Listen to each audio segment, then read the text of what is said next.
Chapter 5. As each day passed, I would learn in our talk something about the Little Prince's planet, his departure from it, his journey. The information would come very slowly, as it might chance to fall from his thoughts. It was in this way that I heard, on the third day, about the catastrophe of the baobabs. This time, once more, I had the sheep to thank for it, for the little prince asked me abruptly, as if seized by a grave doubt. "It is true, isn't it, that sheep eat little bushes?" "Yes, that is true." "I am glad." I did not understand why it was so important that sheep should eat little bushes, but the little prince added, "Then it follows that they also eat baobabs?" I pointed out to the little prince that baobabs were not little bushes, but on the contrary, trees as big as castles, and that even if he took a whole herd of elephants away with him, the herd would not eat up one single baobab. The idea of the herd of elephants made the little prince laugh. "We would have to put them one on top of the other," he said. But he made a wise comment. "Before they grow so big, the baobabs start out by being little." "That is strictly correct," I said. "But why do you want the sheep to eat the little baobabs?" He answered me at once. "Oh, come," as if he were speaking of something that was self-evident. And I was obliged to make a great mental effort to solve this problem without any assistance.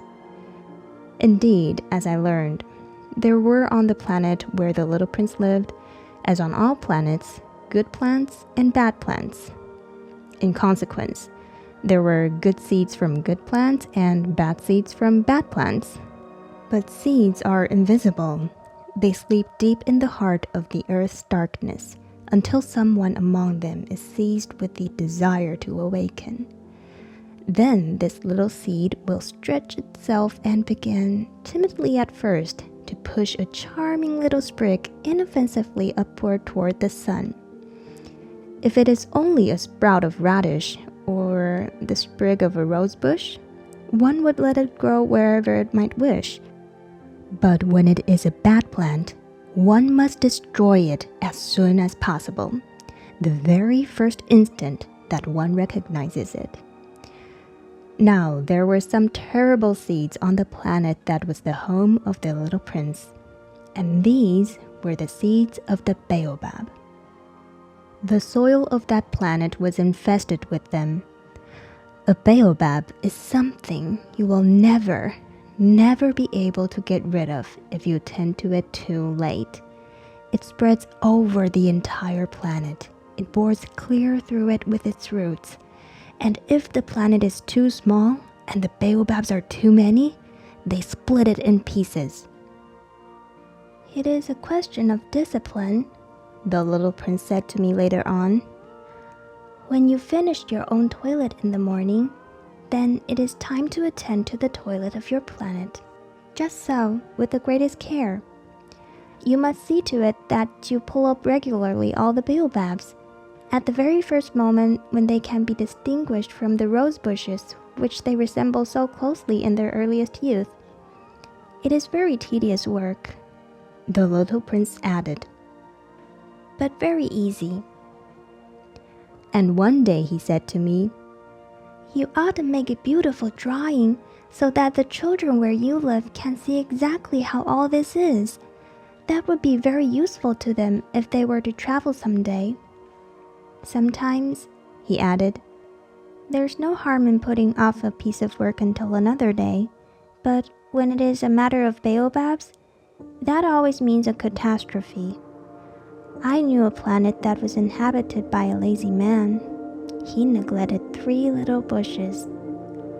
So, as the little prince described it to me, I have made a drawing of that planet.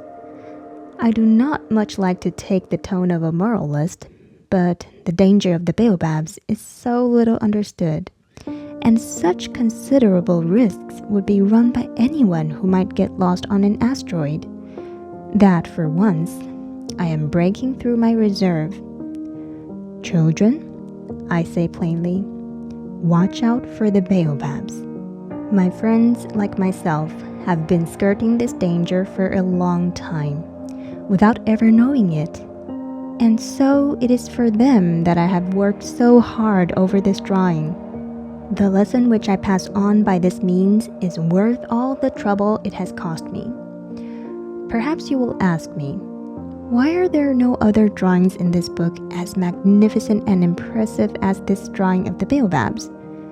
The reply is simple. I have tried, but with the others, I have not been successful.